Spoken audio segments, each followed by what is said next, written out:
Thanks. Hope I'm audible. Morning to everybody. My name is Sinelizwi Fakade. I'm a commercial grain farmer in the Joburg district under the trading name of Rocky Park Farming Group. And then my other cap is a rural development practitioner, as it were, in terms of actually implementing what should have been happening for the longest of time in terms of unlocking the potential of the smallholder farmer growing market and allowing them to realize their true potential. So I sit here as a commercial grain farmer who is also developing in the space, but I also sit here as someone who's working with developing farmers in the space of the Eastern Cape. Ukhanyo Farmer Development is a youth-owned, woman-led organization. I'm the only man or male amongst 15 young agricultural graduates, and I think that's slide 2. And I think all those graduates who formed this organization have had some sort of an agricultural background and have been graduates of the Eastern Cape Province institutions, Fort Hare being the dominant one. And obviously, the whole intention was to say, how do we make a difference as young people? Because at the end of the day, if we don't take up the space, we may find ourselves in a redundant and non-progressive grain industry. So our focus is grain. And I think as I go to slide 3, the most important thing for us has been along the grain production and the farmer development space. Everybody's going to talk the same language in terms of the importance of soil correction, the importance of fertilization, the importance of seed utilization. How do you get, precision agriculture and what that means in the whole space? So the fundamentals of development are going to be the same. I think where we would pride ourselves in is because we're the hands and feet on the ground. We Eastern Cape based. Here, obviously, it is Mthatha.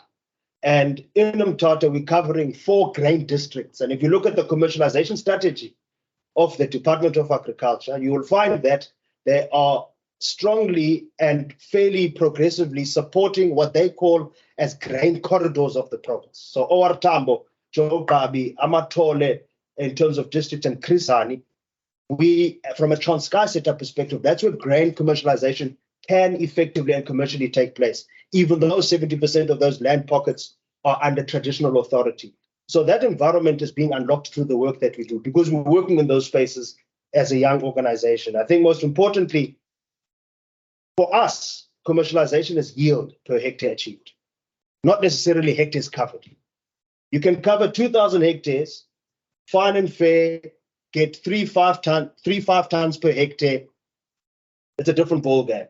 We're in a province where we're sitting on soils that are 6 tons plus, if done correctly in terms of yield.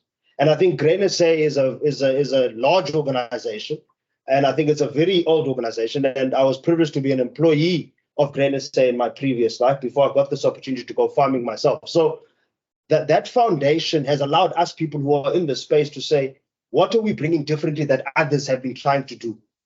And for us as an organization is aggressively focusing on marketing, yes, input subsidization, and our view as I go to slide 4 is, or maybe slide 5, most importantly, is the fact that most of what has been happening in the Eastern Cape has been happening at not the true potential.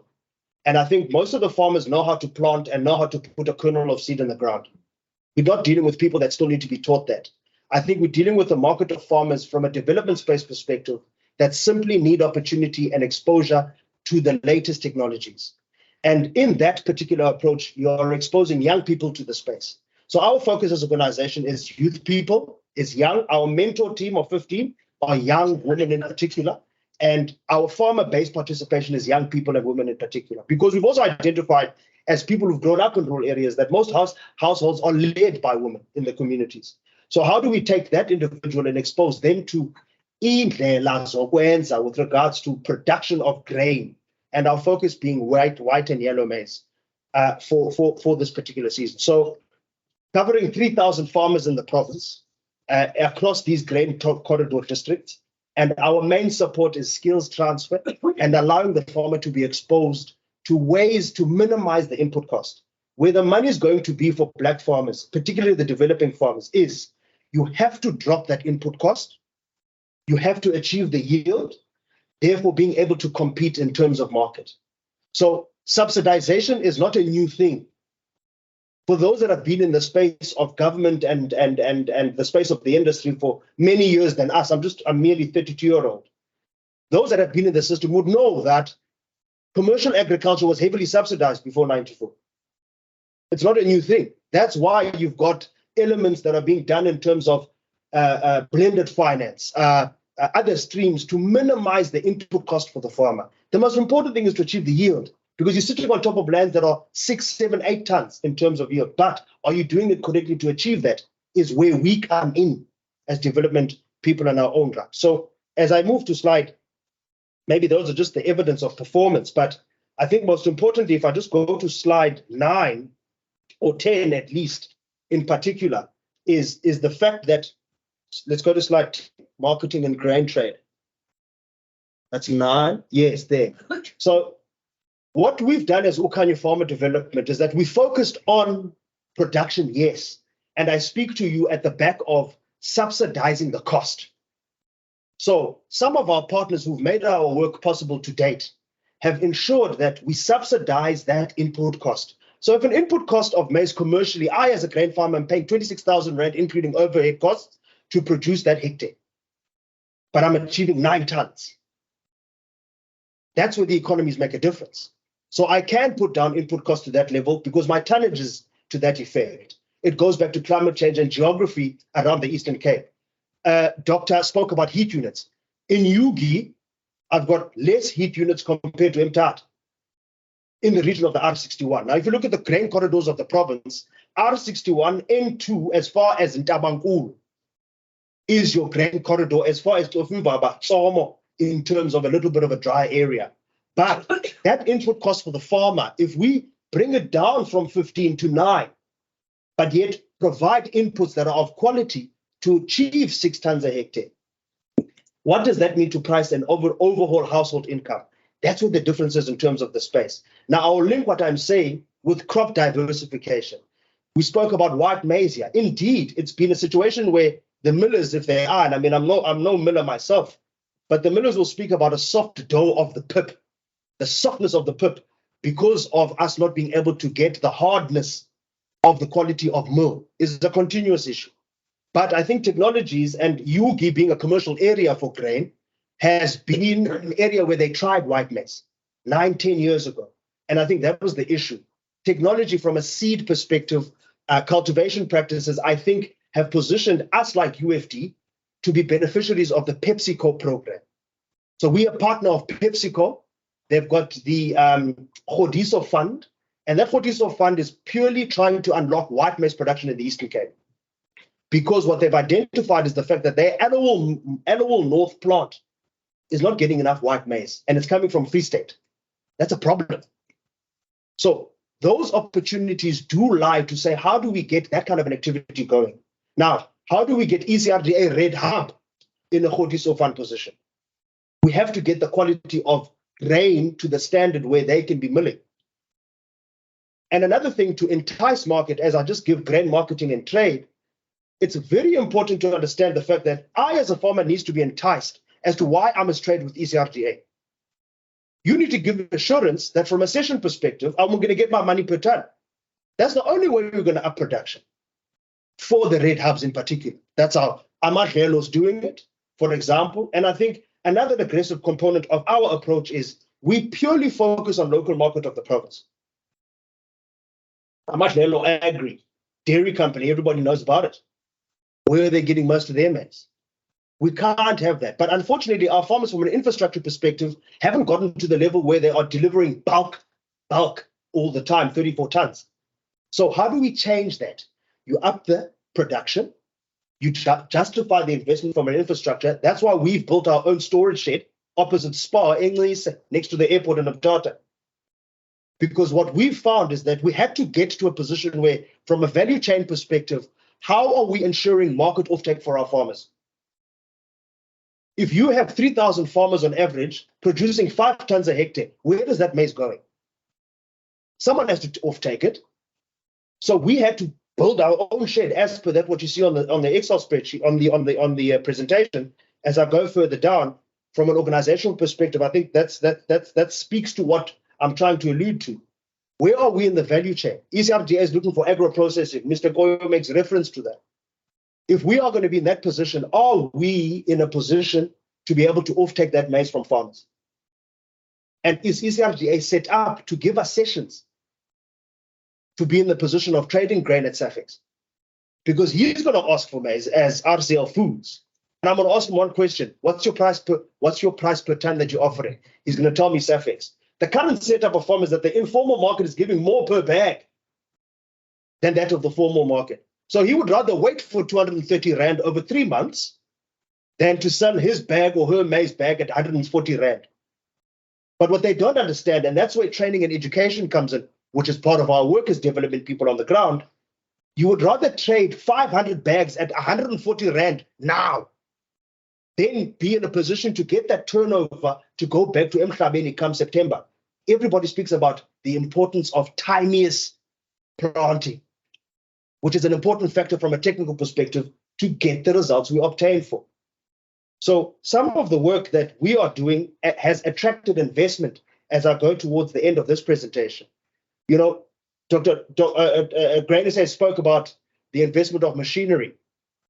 Obviously, we've done it a little bit differently. And I think the most important thing, I'm not going to go through the literature, but what's important to observe is John Deere is our partner from a mechanization and equipment access perspective. The model is pretty much clear. The farmers aren't getting free lunch. The farmer makes a contribution based on the model, which I'm not going to allude to now for the sake of time. But in that particular setup of our partnership, the farmer is paying for something that he or she will own after 3 years. You pay a yearly installment, you pay and purchase a package related to the work that you're doing as a contractor for a developing farmer. There's 15 beneficiaries of this kind that we've done to the tune of 11 to 15 million Rand. It's happening. 15 people that didn't have a tractor yesterday and the equipment have got equipment today. Go on the R61 should you want to wish to see.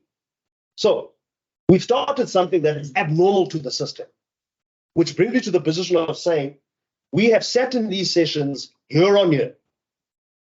But what we identify as young people is that the system is not changing. It's not allowing us as young people to participate in the main economy. And whether we like it or not, we're the next generation. So that's why UFD seeks to exist. As young people. But does the system allow? No. That needs the more funded people, the more educated people, like that's been happening. What are the systems being done within the current system that's not going to change? Blended finance. That has to be an aggressive thing because you can look at any other setup of grain production as I look to finish off.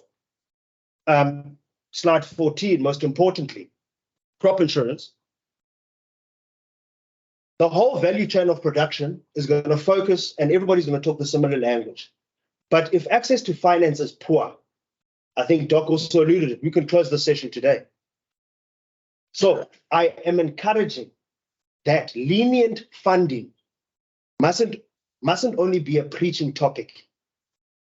For if you want young people to come into the industry, I don't have a title deed. I don't have 3-year financial statements. I don't have any form of collateral that I can offer besides my certificate that I got from Forte or Wusu. And the only thing I have that's a tangible asset to me is my passion and my drive to succeed. We speak about jockeys. Abantu abazawusapota who are going to give results. So we in that particular frame as UFD to say we aggressively targeting the marketing space and ensuring that we contain the input costs for the farmer to derive the best result whilst not paying a lot of money. Now, somebody else who's more educated than me will tell me that, no, but that's not sustainable. But then my counter question is, why are American farmers American farmers? How can one family be farming 15,000 hectares? Where did they start from? It's not going to be a situation of, are we doing something correct? I think we are. Are we in a position of adding value and enticing particularly women and young people to participate in the space of Eastern Cape? That's our passion. But most importantly, to complete the wheel, as I said, production is being answered. Now you've got a crisis of crop insurance. UFD is offering crop insurance this year to the farmers. Fortunately, ECDC is here today as someone who has supported some of our farmers. Crop insurance in rural communities is going to be the first of its kind under our program. And we've got private sector partners that have made that possible. We're covering at least the input cost, not necessarily the yield, as a round one assessment. If it works, then we roll it out aggressively 2024, 2025 season. But at least the farmers who've invested in their hectares this year can confidently say that their crop is, from an input cost perspective, covered through the program that we do as UFD. So we're just putting in the puzzles. The foundation has always been there. It's just been missing gaps. And part of those gaps has been access and opportunity. Do we have challenges? Yes. Have we made wrong decisions? Are we smooth in our operation? Not at all. But we're different from what we were yesterday. And I think to us, that's growth. Bottom line, grain production, I think a lot of theory and a lot of knowledge lies within the Eastern Cape. I think it's who you support, Khulumente and financial institutions, if you want to see return of investment. We're not saying we're the golden boys of the era, nor the golden girls of the era. But rest assured, we've set a foundation.